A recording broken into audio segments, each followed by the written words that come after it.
കർത്താവിൽ പ്രിയരെ, വീണ്ടും ഒരു പ്രാവശ്യം കൂടെ നിങ്ങളെ എഫേസ്യ ലേഖനത്തിലേക്ക് സ്വാഗതം ചെയ്യുന്നു. ഇന്ന് നമ്മൾ എഫേസ്യർക്ക് എഴുതിയ ലേഖനം 4-ാം അധ്യായമാണ് ധ്യാനിക്കുന്നത്. കർത്തൃസേവ നിമിത്തം ബദ്ധനായിരിക്കുന്ന പൗലോസ് എന്നാണ് ഇദ്ദേഹം ഈ അധ്യായത്തിൽ തന്നെ പരിചയപ്പെടുത്തുന്നത്. ഇവിടെ പ്രിസണർ അല്ലെങ്കിൽ തടവുകാരൻ എന്നതിന് രണ്ടർത്ഥങ്ങൾ ഉണ്ടാകാം. ഒന്ന്, അദ്ദേഹം ആ സമയത്ത് റോമിൽ സുവിശേഷം നിമിത്തം തടവുകാരനായിരിക്കുന്നു എന്ന് ചരിത്രം പറയുന്നുണ്ട്. അതോടൊപ്പം തന്നെ ജാതികൾക്കു വേണ്ടി കർത്താവ് അദ്ദേഹത്തിന് നൽകിയ സുവിശേഷത്തിൻ്റെ മർമ്മത്തെ മറ്റുള്ളവരോട് അല്ലെങ്കിൽ ജാതികളോട് പ്രസംഗിക്കേണ്ടവന് താൻ ബദ്ധനായിരിക്കുന്നു, ആ നിയോഗത്താൽ താൻ കെട്ടപ്പെട്ടവനാണ് എന്നത് ഈ തടവുകാരൻ എന്ന വാക്കിലൂടെ അദ്ദേഹം അർത്ഥമാക്കുകയാണ്. അങ്ങനെ രണ്ട് തരത്തിൽ പൗലോസ് തടവുകാരനായിരിക്കുകയാണ്. അപ്പോൾ അദ്ദേഹം അത് പറഞ്ഞ ശേഷം ഇതിൻ്റെ പ്രാരംഭ ഭാഗങ്ങളിൽ നിങ്ങളെ വിളിച്ചിരിക്കുന്ന വിളിക്കൊത്തവണ്ണം നടക്കുക, ആത്മീക ബന്ധങ്ങളെ സൂക്ഷിക്കുക, അല്ലെങ്കിൽ ആത്മീയ ബന്ധങ്ങളെ സൂക്ഷിക്കേണ്ടവന് എല്ലാ പരിശ്രമവും, എടുക്കാവുന്ന സകല പരിശ്രമങ്ങളും എടുക്കുക എന്നതാണ് പൗലോസ് സഭയോട് അറിയിക്കുന്നത്. കാരണം സഭയെക്കുറിച്ചുള്ള പൗലോസിൻ്റെ കാഴ്ചപ്പാടെന്ന് പറയുന്നത് ഏക ആത്മാവിനാൽ നയിക്കപ്പെടുന്ന, ഏക പ്രത്യാശയ്ക്കായി വിളിക്കപ്പെട്ടിരിക്കുന്ന, ഏക സ്നാനത്താൽ രൂപാന്തരപ്പെടുത്തുക എന്ന ഏറ്റവും ശ്രേഷ്ഠകരമായ ശുശ്രൂഷകളാണ് അപ്പോസ്തലന്മാർ, പ്രവാചകന്മാർ, സുവിശേഷകന്മാർ, ഇടയന്മാർ, ഉപദേഷ്ടാക്കന്മാരെന്ന് കർത്താവിൻ്റെ അഭിഷിക്തൻ ഈ അധ്യായത്തിൽ നമുക്ക് വ്യക്തമായി പഠിപ്പിക്കുന്നുണ്ട്. അതിനു മുൻപ്, ആ കാര്യത്തിലേക്ക് കടക്കുന്നതിന് മുൻപ് പൗലോസ് പറയുകയാണ്, അവൻ യേശുക്രിസ്തുവിൻ്റെ മരണമടക്കം ഉയർത്തെഴുന്നേൽപ്പിൽ സംഭവിച്ച ഒരു ശ്രേഷ്ഠമായ കാര്യം, അവൻ ഉയരത്തിലേക്ക് കയറിപ്പോയി, അടക്കപ്പെട്ട് ഉയർത്ത ശേഷം ഉയരത്തിലേക്ക് കയറിപ്പോയി ബദ്ധന്മാരെ പിടിച്ചു കൊണ്ടുപോയി മനുഷ്യർക്ക് ദാനങ്ങളെ കൊടുത്തു എന്ന് പറയുന്നു. ഈ ബദ്ധന്മാരെന്ന് പറയുന്നതിന് ബൈബിളിൽ തന്നെ മറ്റൊരു ഭാഗവും കൂടെ നമ്മൾ കോട്ട് ചെയ്യുമ്പോൾ അതിൻ്റെ ഒരു ചെറിയൊരു വിഷൻ നമുക്ക് കിട്ടും. പഴയ നിയമത്തിലെ നോഹയുടെ കാലത്തിൽ നോഹയുടെ പ്രസംഗം കേട്ട് വിശ്വസിക്കാതിരുന്നവരും ബദ്ധന്മാരുമായിരുന്നവരുടെ അടുക്കൽ ക്രിസ്തു തൻ്റെ മരണശേഷം അവരോട് സുവിശേഷം പറയുകയും അവരെ നിത്യജീവനിലേക്ക് അല്ലെങ്കിൽ സ്വർഗത്തിലേക്ക് കരം പിടിച്ച് കൊണ്ടുപോയി എന്നും അപ്പോസ്തലനായ പത്രോസിൻ്റെ ലേഖനത്തിൽ നിന്ന് നമുക്ക് ഒരുവിധം മനസ്സിലാക്കുവാൻ കഴിയും. സങ്കീർത്തനം 68:18 പറയുന്നത് കർത്താവ് മനുഷ്യരോട് ദാനങ്ങളെ വാങ്ങിയെന്നാണ്. എന്നാൽ അപ്പോസ്തലനായ പൗലോസ് ഈ ലേഖനത്തിൽ പറയുമ്പോൾ കർത്താവ് മനുഷ്യർക്ക് ദാനങ്ങളെ കൊടുത്തുവെന്നാണ്. എന്താണ് ആ ദാനങ്ങൾ? ശരിക്കും യേശുക്രിസ്തു ഉയർത്തെഴുന്നേറ്റ് സ്വർഗത്തിൽ പോയ ശേഷം, സ്വർഗാരോഹണത്തിന് ശേഷം അവൻ പിതാവിൽ നിന്ന് തൻ്റെ നാമത്തിൽ അയപ്പാനിരിക്കുന്ന കാര്യസ്ഥനായ പരിശുദ്ധാത്മാവിനെ പ്രാപിക്കുകയും അത് തൻ്റെ സഭയായ അല്ലെങ്കിൽ തൻ്റെ ശരീരമായ സഭയ്ക്ക് അവനത് നൽകുകയും ചെയ്തു. അങ്ങനെ പരിശുദ്ധാത്മാവിനെ സഭയ്ക്ക് ലഭിച്ചപ്പോൾ സഭയ്ക്ക് പരിശുദ്ധാത്മാവിനാൽ തിരഞ്ഞെടുക്കപ്പെട്ടതും നിയോഗിക്കപ്പെട്ടതുമായ 5 വിധ ശുശ്രൂഷകളും ആണ് അപ്പോസ്തലന്മാർ, പ്രവാചകന്മാർ, സുവിശേഷകന്മാർ, ഇടയന്മാർ, ഉപദേഷ്ടാക്കന്മാരെന്ന് പറയുന്ന 5 തരത്തിലുള്ള ശുശ്രൂഷകന്മാർ.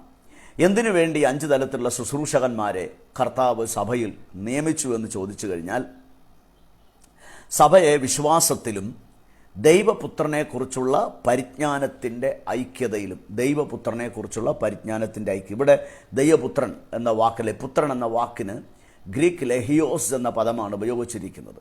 ഹിയോസ് എന്ന പദം മെച്ചുവേർഡ് സൺ, പൂർണ്ണ വളർച്ചയെത്തിയ മകൻ അല്ലെങ്കിൽ പക്വതയാർജിച്ച പുത്രൻ എന്ന വാക്കാണ് അവിടെ അർത്ഥമാക്കുന്നത്.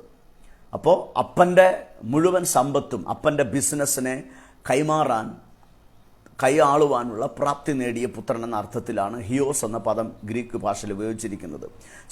ആ പൂർണ്ണ വളർച്ചയെത്തിയ പുത്രനെക്കുറിച്ചുള്ള പരിജ്ഞാനത്തിൽ ഐക്യത എല്ലാവർക്കും ഉണ്ടാകേണ്ടതിന്, അതുപോലെ തന്നെ തികഞ്ഞ പുരുഷത്വം പ്രാപിക്കേണ്ടതിന്, പെർഫെക്റ്റ് സ്റ്റാച്ചുവർ, അതായത് തികഞ്ഞ ശാരീരിക ഘടന പ്രാപിക്കേണ്ടതിന്, മാനസികമായും ശാരീരികമായും ആത്മീകമായും പരിജ്ഞാനത്തിലുമൊക്കെ മുതിർന്ന പുത്രനായി തീരുക എന്നതാണ് തികഞ്ഞ പുരുഷത്വമെന്നും പുത്രത്വത്തിൻ്റെ പരിജ്ഞാനമെന്നെല്ലാം ഈ ഭാഗങ്ങളിൽ പറഞ്ഞിരിക്കുന്നത്. അങ്ങനെ ആയിത്തീരുമ്പോൾ നമുക്ക് സംഭവിക്കുന്ന രൂപാന്തരമെന്ന് പറയുന്നത് സഭയെ വിളിച്ചിരിക്കുന്ന യഥാർത്ഥ പ്രത്യാശയിലേക്ക് സഭ കയറുകയാണ്. എന്താണ് സഭയെ വിളിച്ചിരിക്കുന്ന യഥാർത്ഥ പ്രത്യാശ? സഭ ആ സഭയുടെ നാഥനായ ക്രിസ്തുവിൻ്റെ അതേ പ്രതിമയായി രൂപാന്തരപ്പെടുക എന്നതാണ് സഭയുടെ ഏറ്റവും വലിയൊരു പ്രത്യാശ. സോ ക്രിസ്തു എന്ന ദൈവ പ്രതിമയായ ക്രിസ്തുവിൻ്റെ ആ തേജസ്സിലേക്ക് സഭയെ രൂപാന്തരപ്പെടുത്തുക എന്ന വളരെ ശ്രേഷ്ഠമേറിയ ഉത്തരവാദിത്തമാണ് ഈ 5 വിധ അപ്പോസ്തലന്മാർ മുതൽ അപ്പോസ്തലന്മാരടക്കം അപ്പോസ്തലന്മാർ, പ്രവാചകന്മാർ, സുവിശേഷകന്മാർ, ഇടയന്മാർ, ഉപദേഷ്ടാക്കന്മാർ എന്ന് പറയുന്ന 5 വിധ ശുശ്രൂഷകർക്ക് ഉള്ള ഉത്തരവാദിത്തം. അപ്പോൾ അവരെ ദൈവ പരിജ്ഞാനത്തിൽ നടത്തുക, പ്രായപൂർത്തിയായ പുത്രങ്കലേക്ക് എത്തുന്ന അല്ലെങ്കിൽ ആ ദൈവപുത്രനെക്കുറിച്ചുള്ള പരിജ്ഞാനം അവർക്ക് പകർന്നു കൊടുക്കുകയും തികഞ്ഞ പുരുഷത്വത്തിലും ആ വിശുദ്ധന്മാർക്കുള്ള അവകാശത്തിൻ്റെ ബോധ്യത്തിലും സഭയെ വളർത്തിയെടുക്കാൻ നിയോഗിക്കപ്പെട്ടവരാണ് ഈ 5 വിധ ശുശ്രൂഷകന്മാർ. വാസ്തവത്തിൽ എല്ലാവർക്കും ഈ ശുശ്രൂഷ നൽകിയിട്ടില്ല. കാരണം അത് ഒരു ഗ്രേസ്, അതൊരു കൃപയാണ്. ആ ശുശ്രൂഷ പ്രൊഫറ്റിക് മിനിസ്ട്രി പോലും the grace ministries will function. The grace ministries എന്നാണ് അതിനെ ദ പാഷൻ ട്രാൻസ്ലേഷൻ ബൈബിളിൽ പറഞ്ഞിരിക്കുന്നത്, ഗ്രേസ് മിനിസ്ട്രീസ്. അവിടെ പാഷൻ ട്രാൻസ്ലേഷൻ ബൈബിളിൽ ഇങ്ങനെയാണ് ആ 4-ാം അധ്യായം 11-ാം വാക്യം വായിക്കുന്നത്. And he has appointed some with grace to be apostles, and some with grace to be prophets, and some with grace to be evangelist, and some with grace to be pastors, and some with grace to be teachers. അപ്പോൾ അപ്പോസ്തലനാകാനുള്ള കൃപയോടുകൂടെ ദൈവം ചിലരെ നിയോഗിച്ചു. പ്രവാചകനാകാനുള്ള കൃപയോടുകൂടെ ദൈവം ചിലരെ നിയോഗിച്ചു. സുവിശേഷകനാകാനുള്ള കൃപയോടുകൂടെ ദൈവം ചിലരെ നിയമിച്ചു. ദൈവം ചിലരെ പാസ്റ്ററാകാനുള്ള, ഇടയനാകാനുള്ള കൃപയുള്ളവരായി നിയമിച്ചു. ചിലരെ ഉപദേഷ്ടാക്കന്മാരാകാനുള്ള കൃപയായി നിയമിച്ചു. അവിടെ വ്യക്തമായി പറയുന്നു, ഹി അപ്പോയിൻറ്റഡ് സം, ചിലരെ. സഭയെ മുഴുവനും അപ്പോസ്തലന്മാരാക്കിയല്ല കർത്താവ് നിയോഗിച്ചത്. സഭയെ മുഴുവനും ദൈവം പ്രവാചകന്മാരാക്കിയിട്ടില്ല. സഭയെ മുഴുവനും സുവിശേഷകന്മാരോ, സഭയെ മുഴുവനും പാസ്റ്റേഴ്സോ, സഭയെ മുഴുവനും ടീച്ചേഴ്സോ ആക്കിയിട്ടില്ല. ചിലരെ. കാരണം എന്ത്? എല്ലാവരും ഈ കൃപയിലേക്ക് അവർ, അല്ലെങ്കിൽ ഡെഡിക്കേഷൻ, ചിലരെ ആ കൃപയുള്ളവരായി ദൈവം നിയമിക്കുമ്പോൾ ആ ഡെഡിക്കേഷനിലേക്ക്, ഒരു അപ്പോസ്തലനായി തീരുക എന്നുള്ളതിനേക്കാൾ അപ്പോസ്തലനായി ജീവിക്കുക എന്നത് വളരെ വെല്ലുവിളികൾ നിറഞ്ഞതാണ്.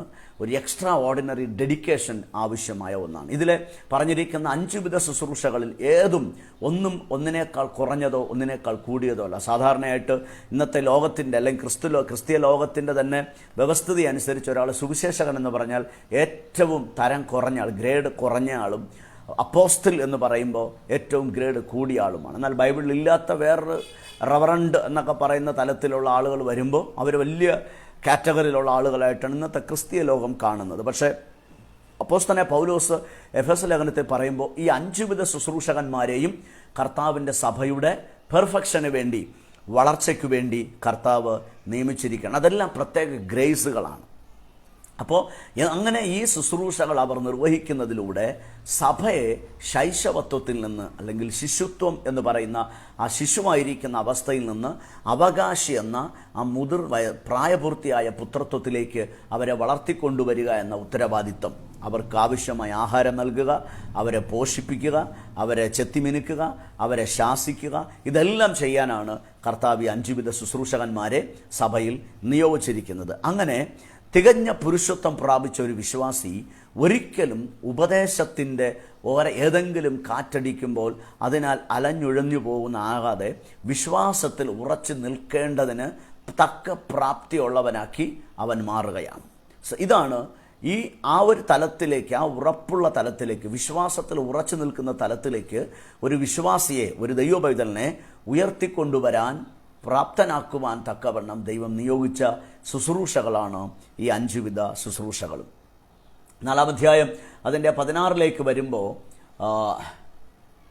For his body has been formed in his image and is closely joined together and constantly connected as one. അവൻ്റെ ശരീരമായ സഭ, ക്രിസ്തുവിൻ്റെ ശരീരമായ സഭ ആ ദൈവപ്രതിമയായ, അല്ലെങ്കിൽ അവൻ്റെ അതേ പ്രതിമയിൽ രൂപാന്തരപ്പെട്ട് കഴിയുമ്പം അങ്ങനെ അവനുമായിട്ട് ഏറ്റവും അടുത്ത്, ഏറ്റവും ജോയിൻ ടുഗദർ, അവനുമായിട്ട് ഒന്നായി തീരുകയും ആ ക്രിസ്തുവെന്ന ശരീരം മറ്റ് അവയവങ്ങളുമായി ഒന്നായി തീരുകയും ചെയ്യുകയാണ്. ഒരു ശരീരത്തിൽ ഒരവയവം മാത്രമല്ല, പലവിധ അവയവങ്ങളുണ്ടല്ലോ. സോ ക്രിസ്തുവിൻ്റെ ശരീരമായ സഭയിൽ പല അംഗങ്ങളുണ്ട്. അപ്പോൾ അത് വിശ്വാസികൾ തമ്മിൽ കാണിക്കുകയാണ്. ഓരോ വിശ്വാസികളും ഓരോ അവയവങ്ങളാണ്, വ്യത്യസ്ത അവയവങ്ങൾ ഈ ശരീരത്തിനകത്തുണ്ട്. അതുകൊണ്ട് ഈ ശരീരം ഒന്നായി ചേരുമ്പോൾ അവയവങ്ങൾ തമ്മിൽ ഐക്യത, തലയുമായിട്ടുള്ള ക്രിസ്തുവുമായിട്ടുള്ള ഐക്യത, ഈ രണ്ടുമാണ് ഏക ശരീരമായി തീരുക, അല്ലെങ്കിൽ ആ ശരീരത്തിനകത്തൊരു ഐക്യത, തലയുമായിട്ടുള്ള കൃത്യമായ ബന്ധത്തിലെത്തിച്ചേരുക എന്നതുകൊണ്ട് അർത്ഥമാക്കുന്നത്. ആ തലയുമായിട്ട് കറക്റ്റ് ബന്ധത്തിൽ പോകുമ്പോഴാണ് ശരീരത്തിന് ശരിയായി ഫങ്ഷൻ ചെയ്യാൻ കഴിയുന്നത്. കാരണം ശിരസിൽ നിന്നുമാണ് ശരീരത്തിൻ്റെ ഓരോ അവയവങ്ങളും പ്രവർത്തിക്കേണ്ടതായ സിഗ്നൽസും നിർദ്ദേശങ്ങളും നൽകുന്നത് ശിരസിൽ. നമ്മുടെ സയൻസ് ഭാഷയിൽ ഞാൻ സയൻറ്റിഫിക്കായിട്ട് പറയുകയാണെങ്കിൽ ബ്രെയിനിൽ നിന്നുമാണ് എല്ലാ ഫങ്ഷൻസും, ശരീരത്തിൻ്റെ മറ്റെല്ലാ ഭാഗങ്ങളിലേക്കുമുള്ള പ്രവർത്തനങ്ങളുടെ സിഗ്നൽ ലഭിക്കുന്നത്, ഓർഡർ ലഭിക്കുന്നത് ബ്രെയിനിൽ നിന്നുമാണ്. ചർച്ചിൻ്റെ ബ്രെയിൻ എന്ന് പറയുന്നത് ക്രൈസ്റ്റാണ്.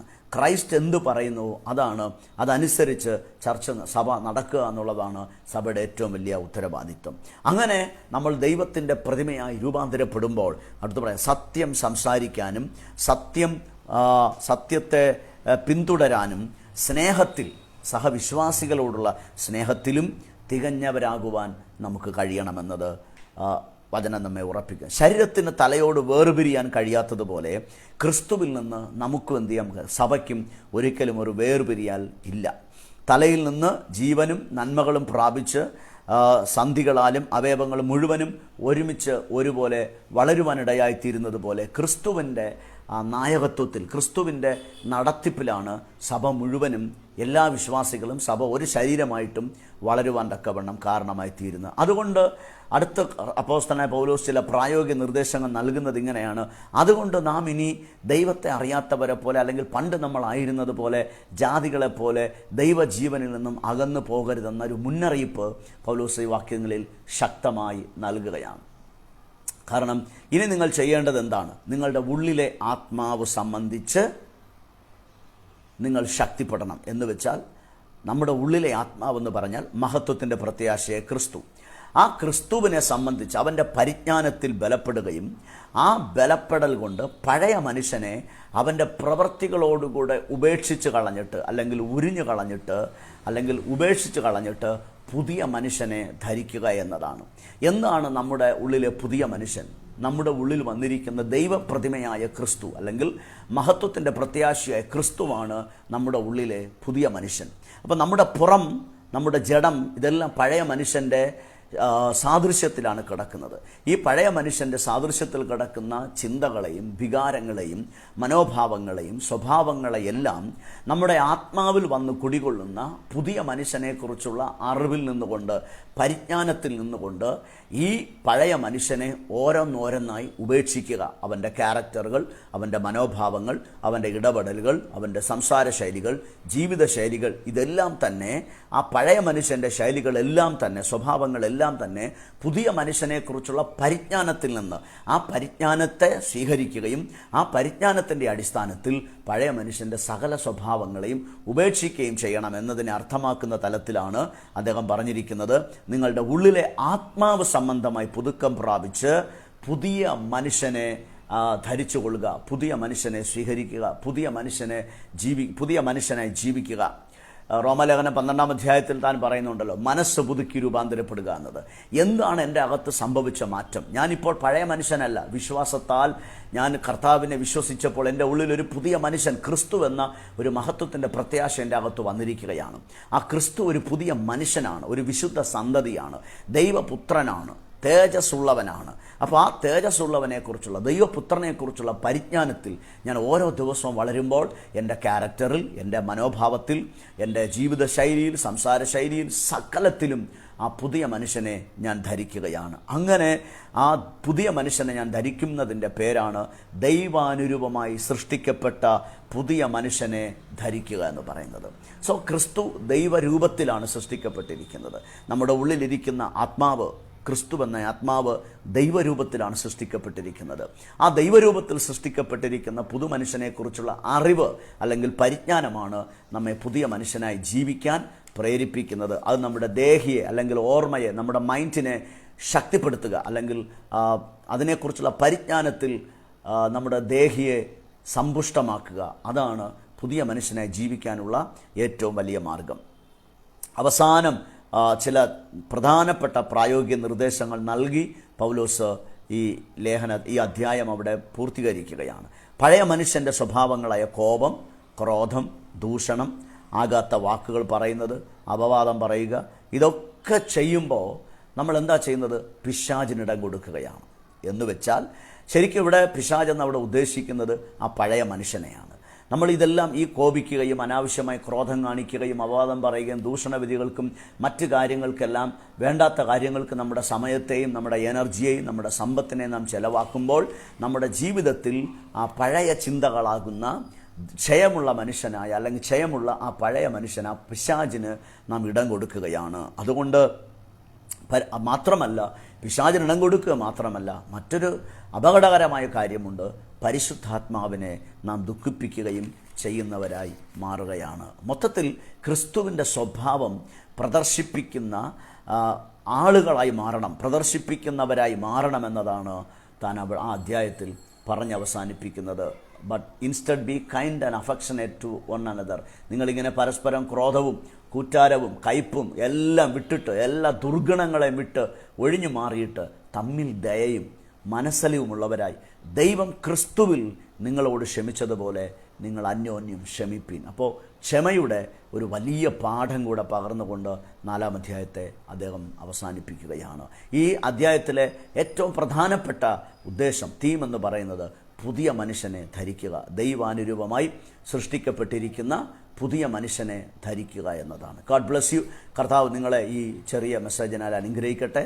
നാളെ നമുക്ക് മറ്റൊരു മെസ്സേജുമായി എഫേസ്യ ലേഖനം 5-ാം അധ്യായത്തിൽ നിന്ന് വീണ്ടും കാണാം. വീഡിയോ ഷെയർ ചെയ്യാൻ മറക്കരുത്.